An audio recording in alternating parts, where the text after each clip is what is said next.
My name is Avery Sinclair, and this is the story of how I lost everything and found myself in the process. The night before my wedding should have been magical. I should have been surrounded by my bridesmaids, laughing nervously about tomorrow, sipping champagne, and falling asleep with butterflies in my stomach. Instead, I was alone in a hotel room, sitting on the cold bathroom floor, mascara streaking down my face, my phone clutched in my trembling hand. The message glowed on the screen, brutal in its simplicity.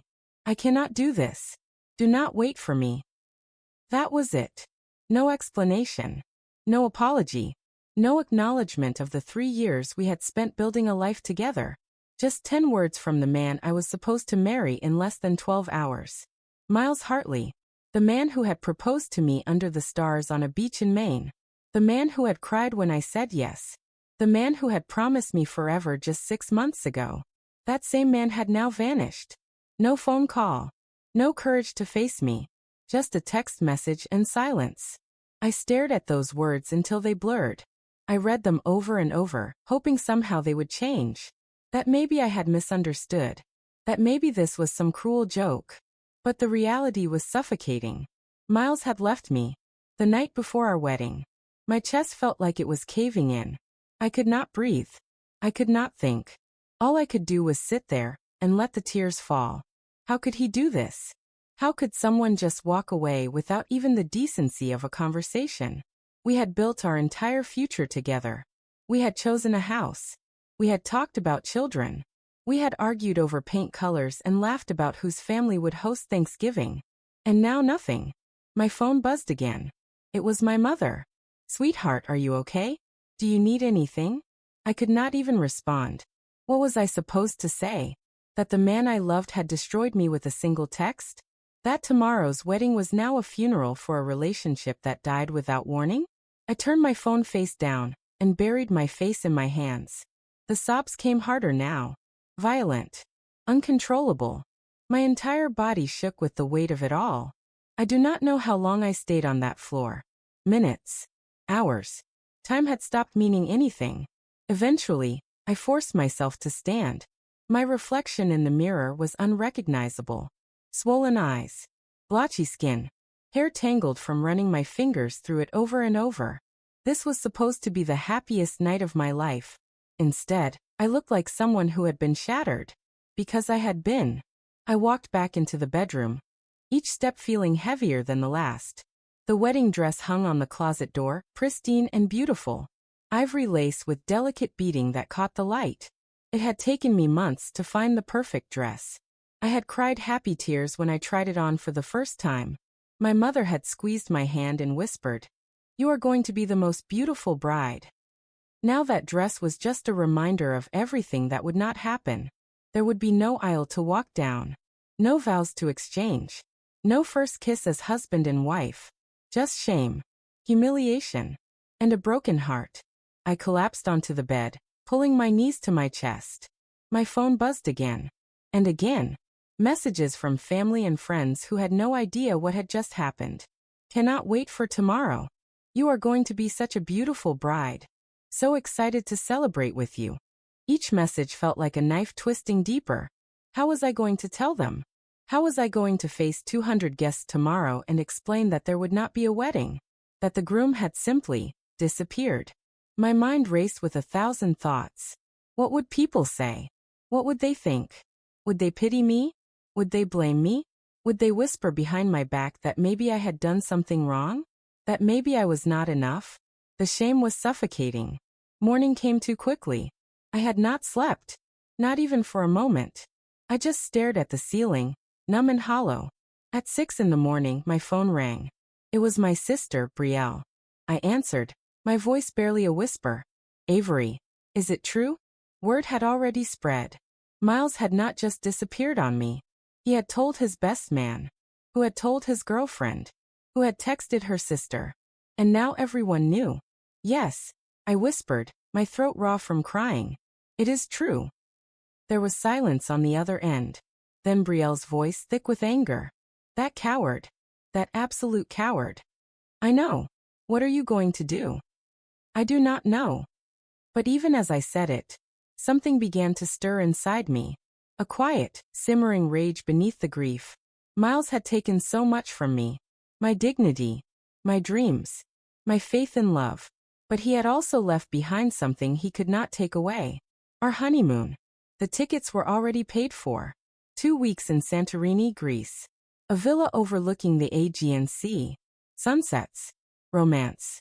Everything we had planned for months. I stared at the confirmation email on my phone. And then something inside me snapped.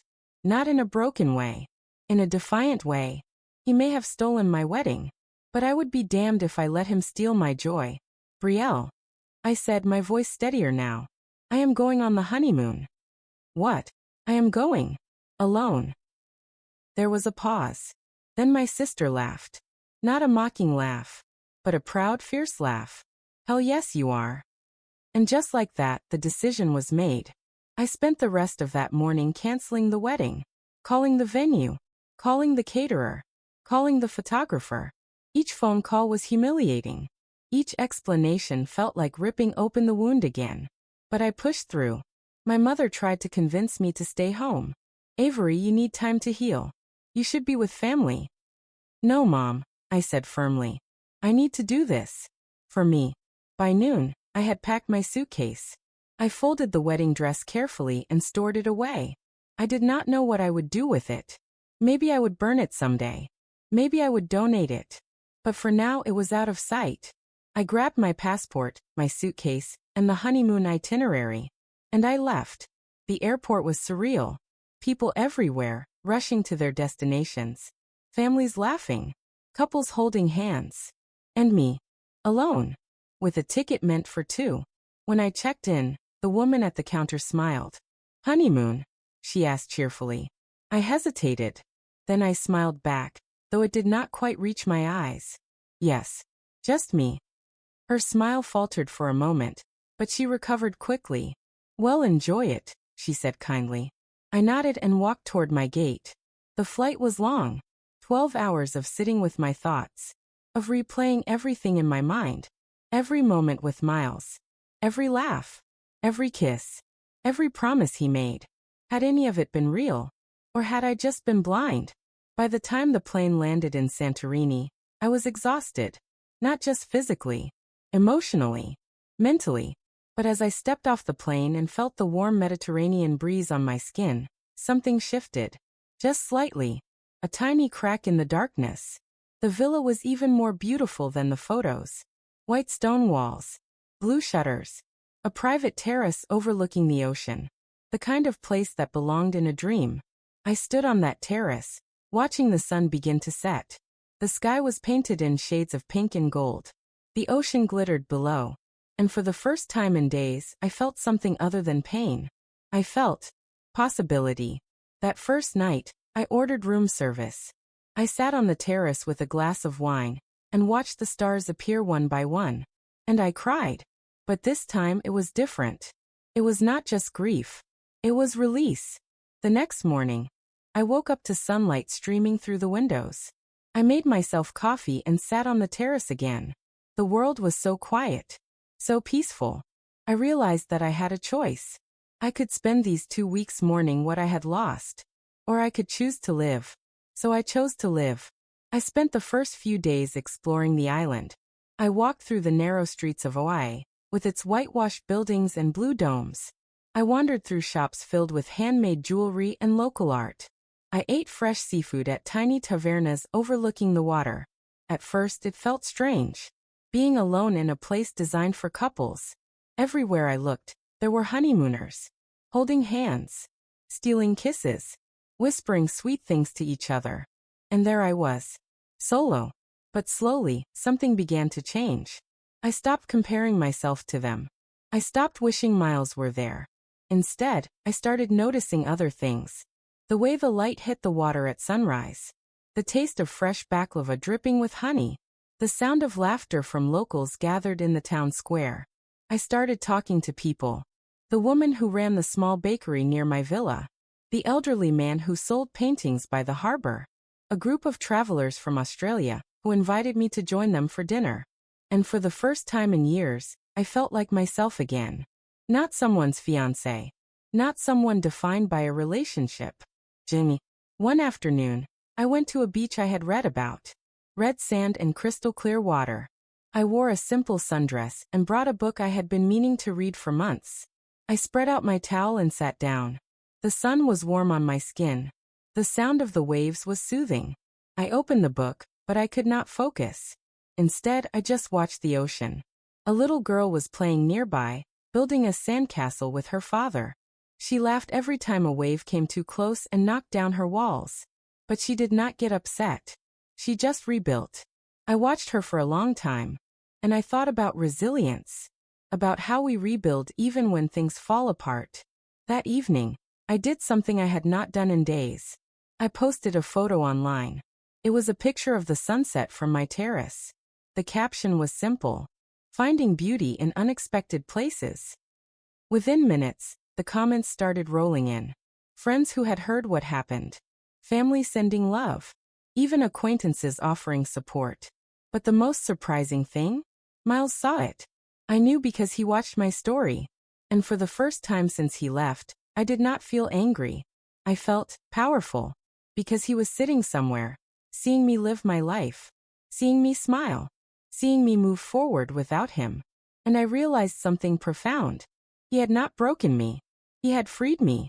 Over the next week, I did things I never would have done with Miles. I signed up for a cooking class and learned to make traditional Greek dishes.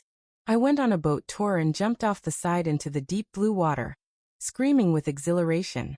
I hiked to ancient ruins and stood among the columns, feeling the weight of history. I danced. Oh, I danced. One night, there was live music at a taverna in Fyra. A local band played bouzouki and people danced in the streets. I hesitated at first. But then a kind older woman grabbed my hand and pulled me into the circle. And I danced. With strangers who became friends. With people who did not know my story and did not need to. We just moved to the music, laughing and spinning under the stars. That night, I felt alive. Truly alive. I posted more photos. Each one a testament to my journey. Me laughing with new friends. Me standing on a cliff overlooking the caldera. Me holding a glass of wine, toasting to absolutely nothing and everything at once. And every single time, I knew Miles was watching. I did not post for him. But I would not lie and say it did not feel satisfying. Because this was not about revenge. It was about reclaiming my narrative. He had written the ending he wanted. But I was writing my new beginning. One evening, I sat down at a cafe and ordered a coffee. An older gentleman sat at the table next to mine. He had kind eyes and a weathered face that told 1,000 stories. "You are traveling alone?" he asked in accented English. "Yes," I said, smiling. "By choice or by circumstance?" I paused. "Both, I suppose." He nodded thoughtfully. "The best journeys are often the ones we take alone." "Why is that?" "Because that is when we truly meet ourselves." His words stayed with me long after he left. Because he was right. This trip was not just about escaping heartbreak. It was about discovering who I was without someone else defining me. For 3 years, I had been Miles and Avery. We were a unit. A team. Every decision I made considered him. Every dream I had included him. But now I was just Avery. And I was learning that I liked her. I liked the woman who was brave enough to travel alone. Who tried new things. Who laughed with strangers. Who danced under the stars. I liked the woman I was becoming. On my last day in Santorini, I went back to the beach where I had watched the little girl build her sandcastle. I sat in the same spot. But this time, I did not bring a book. I just sat. And I thought about everything. 3 weeks ago, I had been on the floor of a hotel room shattered. I had believed my life was over. That happiness was something I would never feel again. But here I was. Still standing. Still breathing. Still living. Miles had hurt me. There was no denying that. But he had not destroyed me. And as I watched the sun set over the Aegean Sea one last time, I made a promise to myself. I would never again give someone else the power to define my worth. I would never again wait for someone else to give me permission to be happy. Because happiness was not something someone gave you. It was something you chose. Every single day. When I returned home, people asked how I was doing. Some expected me to still be broken, to still be mourning. But I smiled and said, I am better than I have been in a long time. And I meant it. The wedding that never happened became a story I told. Not with sadness, but with gratitude. Because that cancelled wedding led me to Santorini. And Santorini led me back to myself. Miles never reached out. Not to apologize. Not to explain. And honestly, I stopped waiting for it. Because I realized something important. Closure does not come from someone else. It comes from within. I did not need Miles to tell me why he left. I did not need him to validate my pain. I already knew my worth.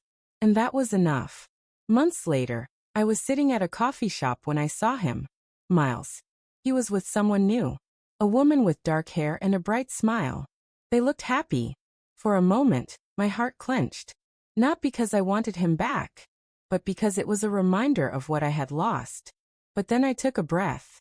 And I realized something. I was happy too. Not because of someone else, but because of me. Miles looked up and saw me. Our eyes met. He looked uncomfortable. Guilty. I could have looked away. Could have pretended I did not see him. But instead I smiled. A genuine, peaceful smile. And then I went back to my coffee. Because that chapter of my life was over. And I was okay with that. People ask me now if I regret going on that honeymoon alone. And I laugh. Because that trip was not just a honeymoon. It was a rebirth. It was the moment I stopped being a victim of someone else's choices. And started being the author of my own story. So no, I do not regret it. Not for a single second. That trip taught me that heartbreak does not have to be the end. It can be the beginning. It taught me that I am stronger than I ever knew, braver than I ever imagined, and more capable of joy than I ever believed. It taught me that I do not need someone else to complete me, because I was never incomplete. And most importantly, it taught me that sometimes the best love story is not the one you planned. It is the one you write for yourself. So yes, my fiancé left me the night before our wedding. And yes, I went on the honeymoon alone. But I did not come back alone. I came back with something far more valuable. I came back with myself. And that was the greatest gift I could have ever received. The wedding dress still sits in my closet. I have not decided what to do with it yet. Maybe one day I will wear it again. Or maybe I will not. But it does not matter. Because I am no longer defined by what could have been. I am defined by what is. And what is beautiful. My name is Avery Sinclair. And this is my story. Not of how I lost everything, but of how I found myself. And in the end, that was worth more than any wedding could have ever been. Some endings are not really endings at all. They are just new beginnings in disguise. Miles thought he was ending our story, but really he was just closing a chapter. And the next chapter? That one is all mine. And I cannot wait to see where it goes. If this story touched your heart, if it reminded you that you are stronger than you think, please subscribe to our channel. Share this with someone who needs to hear it. Because we all deserve to know that even when life falls apart, we have the power to rebuild something even more beautiful. Hit that subscribe button and join our community of survivors, warriors, and believers. You are not alone. And your story is not over. Thank you for being here.